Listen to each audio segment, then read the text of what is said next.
Part 1. Suamiku seperti batu. Suamiku tak hanya dingin, namun juga irit kata. Setiap aku bertanya, "Mas sudah makan belum?" Jawabnya, "Sudah." "Mau kubuatkan teh, Mas?" "Tidak." "Mas mau kurebuskan air buat mandi?" "Iya." Aku sampai tercengang heran. Apakah berkata lebih panjang sedikit akan membuatnya radang tenggorokan atau malah sakit perut? Tidak jarang bibirku menguat rapat karena kehabisan kata-kata. Ia selalu menjawab, tak pernah bertanya balik. Sungguh meskipun ia tampan, bertumbuh tinggi ramping, berkulit bersih dan punya tatapan memabukkan, namun ia bukan suami ideal bagiku. Mungkin bagi semua wanita ia tak romantis, kaku seperti batang pisang. Jangan bayangkan bagaimana suasananya saat kami melakukan hubungan pasutri. Itu tidak pernah terjadi, atau mungkin belum. Jangankan melakukan seperti yang pasangan suami istri baru menikah perbuat, mencium kening saja hanya pasti ijab kabul. Kalau alasan tak melakukan itu karena tak suka, kenapa dulu mau menikah denganku? Aku sih jelas sudi membina rumah tangga dengannya karena imbalan uang dari ibunya yang tak sedikit. Cukuplah untuk melunasi utang ayah, sehingga rumah penuh kenangan bersama mendiang ibu tak jadi dijual. Jadi bodoh jika aku tak mau menikah dengan lelaki pemilik banyak studio itu. Sudah begitu ganteng pula, sekalian berenang minum air.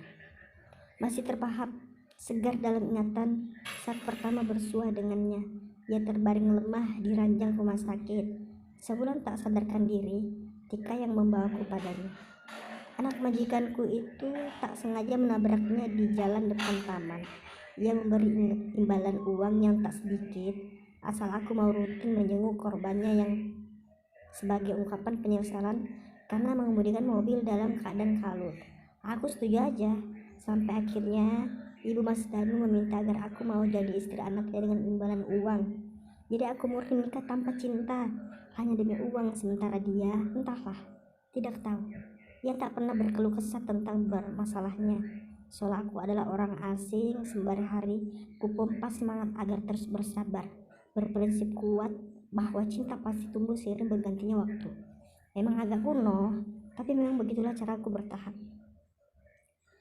Bunyi ketukan dari arah depan membuatku lekas berdiri, lalu melangkah cepat menuju ruang tamu. Seperti biasa, aku menyambutnya dengan senyuman terkembang di bibir. Istri harusnya terlihat menyenangkan di depan suaminya, bukan tidak peduli baginya. Mungkin aku hanyalah pajangan atau mungkin pembantu. "Mas, mau kurebuskan air buat mandi?" Ini adalah pertanyaan rutinku. Iya. Yang baru enggak menenangkan diri di sofa tampak begitu lelah langsung mengangguk iya. Aku melirik jam, sudah pukul 9 malam. Aku menatapnya sejenak lalu menuju dapur. Setelah menyalakan kompor dan meletakkan panci berisi air, ku keluarkan bungkusan kecil dari saku celana. Ini dari ibu mertua. Sambil menatap benda kecil di tangan aku, menimang-nimang haruskah melakukannya. Aku menarik nafas dalam, mencoba meredam gemuruh dada saat membayangkan kata ibu mertua ini adalah obat perangsang. Heran, kenapa ibu bisa tahu kami tak pernah melakukan itu? Tahu-tahu beliau datang, tanya mantunya ini sudah hamil atau belum, lalu memberikan ini. Haruskah melakukannya?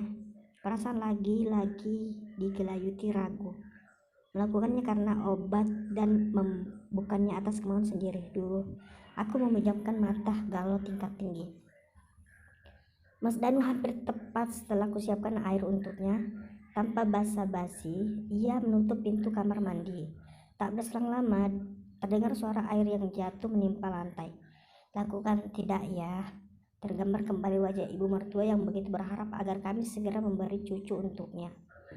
Lalu membawanya wajah ayah yang menatapku kasihan. Ayah mungkin bisa merasakan rumah tangga sang anak yang tak berjalan harmonis.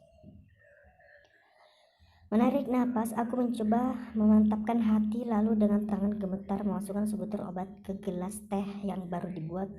Siapa tahu dengan aku hamil hubungan kami menjadi lebih dekat, layaknya pasangan menikah.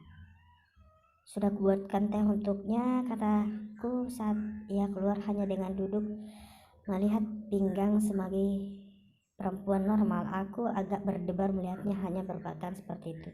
Iya. Ia masuk kamar menguncinya sementara aku segera membawa teh hangat menuju ruang depan. Sudah menjadi rutinitasnya duduk di depan sebentar sambil melihat laporan yang dikirim lewat WA. Baru setelah itu beranjak tidur. Diminum mas, kataku dengan jantung berdegup kencang.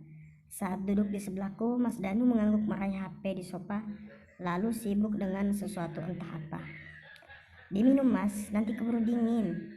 Tidak digubris, dia sudah tenggelam dalam aktivitasnya. Haruskah menunggunya di kamar saja, bayar KBT juga dicueki.